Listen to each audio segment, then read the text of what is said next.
Praise the Lord. सबों को जय मसीह की। God bless you all. मुझे बहुत खुशी है आप सबों को देखकर कि आप हमारे सम्मुख बैठे हैं। ऐसा लगता मानो मैं आपसे बातें कर रही हूँ। सचमुच में प्रभु महान है।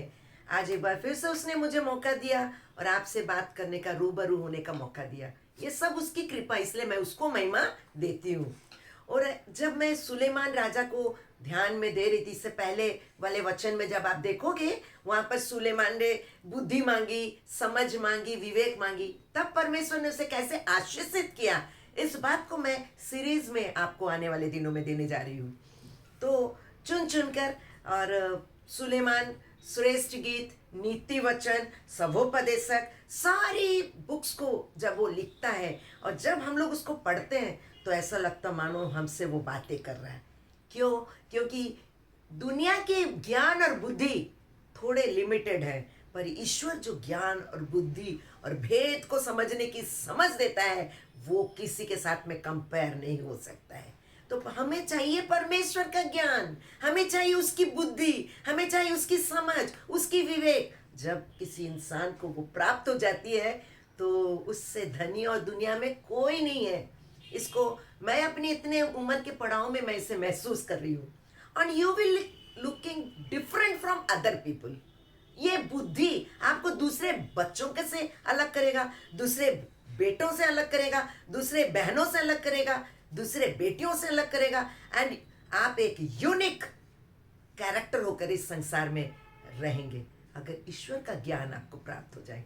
खोजिए सच्चे दिल से, जैसे सुलेमान ने प्रार्थना की, सच्चाई से, मन की सिधाई से और धर्म के साथ में उसने उस चीज को खोजा। अपने कर्म को भी अगर हम सही रखेंगे और जब हम प्रार्थना करेंगे, प्रभु हमारी प्रार्थना को सुनेगा।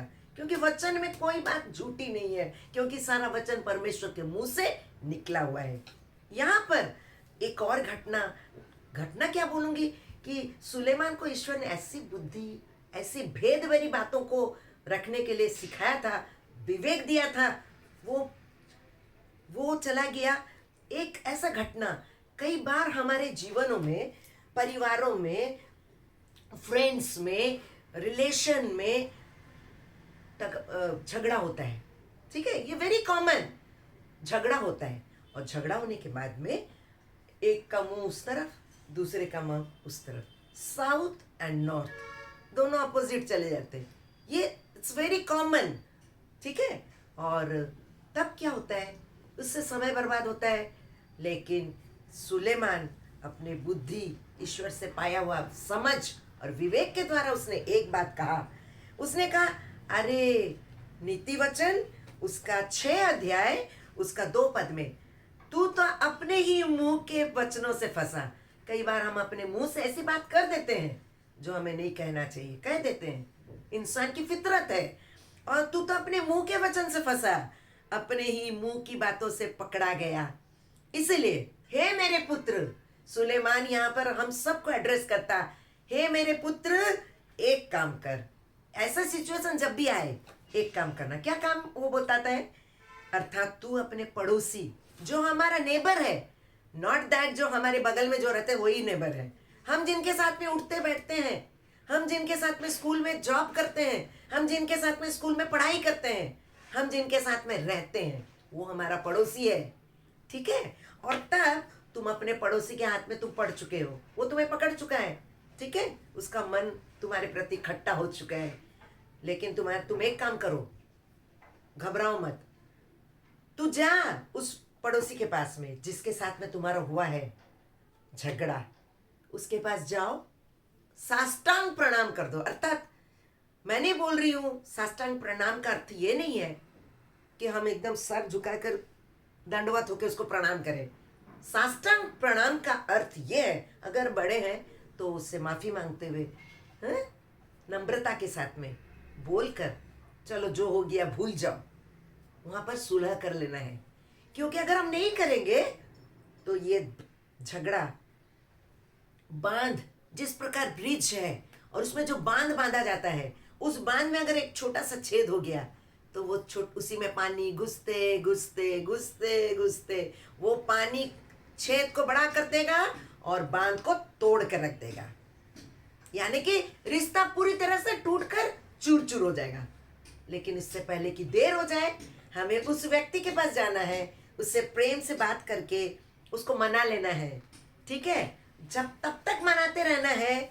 लिखा है 4 पद में, तू तो ना अपने आंखों में नींद और ना अपने पलकों में झपकी आने देना। मैंने छोड़ो ना, अभी नहीं जाएंगे, अभी नहीं, थोड़ा शाम, जैसे शाम को कुछ हुआ, 1 कप कॉफी पीकर बैठते बैठते मेरे दिमाग से वो हट गया। द मोमेंट मेरे मन में बैंग हुआ वो चीज, नहीं ये गलती हुआ है, इसे हमको सही कर लेना चाहिए, उसके लिए हमको कोशिश करते रहना है। ये बात हमें सुलेमान अपने वचन, परमेश्वर के वचन में वो बोलता है कि एक काम हमें करना है, उसके पास में सुलह कर देना है, ताकि उसका मन मेरे प्रति साफ हो जाए और मेरा मन उसके प्रति भी साफ हो जाए, और उसके बाद जो रिश्ता होता है ना, वो बहुत मजबूत होता है। ऐसा सुलेमान अपने वचन में कहता। कैसे वो ऐसी बुद्धि की बातें कह सकता था? उसने तो कोई MBA कॉलेज में डिग्री हासिल नहीं की थी। उसने डायरेक्टली जो बुद्धि देता है, बुद्धि का देने वाला ईश्वर से उसने मांग की। उसने कहा, प्रभु मुझे समझ दे, मुझे विवेक दे। और परमेश्वर ने कहा, तूने वो नहीं मांगा जो तुझे मांगना चाहिए एक राजा होने की तरह से, हैसियत से, पर तूने वो चीज मांगी, मैं तुझे जरूर दूंगा।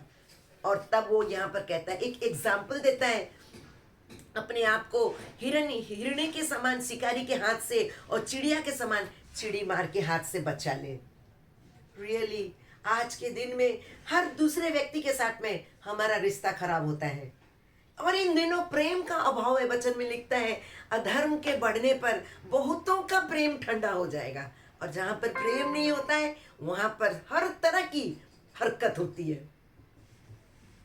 सुलेमान हमसे एक बार फिर से परमेश्वर से पाया हुआ उस विवेक और समझ के द्वारा वो बात करके बोलता है, इससे पहले कि देर हो जाए हमें उस रिश्ता को बचा लेना है। ठीक है, जैसे ही मन में आया, नहीं मुझे उससे बात करनी चाहिए, इमीडिएट जाकर प्रार्थना करके, हे प्रभु मैं उस व्यक्ति से बात करने जा रही हूँ, मुझे सहायता कर, ताकि मेरा इस संसार में जितने जन मेरे रिश्तेदार हैं, जितने मेरे अपने हैं, हर एक के साथ मेरा रिश्ता प्यार भरा होना चाहिए। कई बार होता नहीं है। सुलेमान हमें ये बात बताता, अपनी तरफ से कोशिश करनी चाहिए। जब हम अपनी तरफ से नम्रता के साथ में कोशिश करते हैं, उस कोशिश को कौन देखता है? सच्चे मन से करते हैं, धर्म के साथ करते हैं, सिधाई के साथ में करते हैं, तो प्रभु हमारी हर उन बातों में जो हरकत, जो काम हम करते हैं, जो कोशिश हम करते हैं, उसमें वो हमें कामयाब करता है। क्योंकि हमारे मन और मन के भेदों को जानने वाला हमारा पिता परमेश्वर वो बहुत दयालु है। हम हमारे प्रति कोई कुछ गलत कर देता, हम उसको याद करते हैं, उसको पकड़ के रखते हैं। लेकिन सोचिए मेरे मित्रों, मेरे भाइयों बहनों, हम सुबह से लेकर रात तक 12 घंटा में, मान लीजिए 12 घंटा में बहुत कुछ दूसरा काम भी हम करते हैं, करते करते में अपने मन को कितना गंदा करते हैं। कई तरह की ऐसी बातों में अपने आप को लिप्त करते हैं जिनमें हमें नहीं जाना चाहिए। कई ऐसी बातें मन से हम ऐसे निकाल देते हैं जो हमें बोलना नहीं चाहिए। बावजूद इसके प्रभु सब कुछ भूल जाता है और हमें माफ करके रात के समय जब हम लोग सोते हैं बेड में और जाते हैं, प्रभु परमेश्वर रात को हमें मीठी नींद देना, और सुबह से लेकर अब तक इस रात के इस पल तक हमने जो भी गलती पाप गुनाह किए हैं, प्रभु हमें क्षमा करना। जब हम ऐसा बोल के सोते हैं, प्रभु हमें क्षमा करता है, फिर से दूसरा दिन हमें दिखाता है, क्योंकि वो दयालु परमेश्वर है, वो प्रेमी परमेश्वर है, हमारे गुनाहों को अपनी पीठ के पीछे फेंक देता है। आइए उस परमेश्वर के पास में, उस प्रेम भरे परमेश्वर के हृदय को समझते हुए, वो जो चाहता है कि हम अपने, जिस प्रकार वो हम जिससे झगड़ा करते हैं या फिर जो मुझसे झगड़ा करता है, हम सब उसके बेटे बेटियां हैं।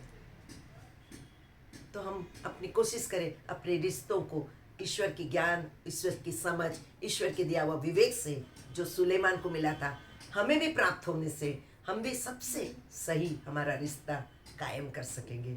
आइए हम छोटी सी दुआ करें। मेरे महान जीवित अनुग्रहकारी परमेश्वर, छोटी छोटी बातों के द्वारा तूने अपने दास सुलेमान को जो बुद्धि, समझ, विवेक और ज्ञान दी थी, वो मुझे और मेरे जितने यूट्यूब में सुनने वाले, जितने फेसबुक में सुनने वाले, जितने व्हाट्सएप में, सारे भाई बहनों को, बच्चों को, हर एक को उत्तम ज्ञान, बुद्धि, विवेक और समझ की आत्मा दे, ताकि सबके साथ हमारा रिश्ता सही और प्रेम से भरा हो, ताकि जो 4 दिन हमें जिंदगी इस संसार में जीने के लिए मिला है वो हम प्रेम से होकर बिता सके और आपकी महिमा का कारण बन सके। यीशु के नाम से मांगते हैं, आमीन, आमीन, आमीन। Thank you.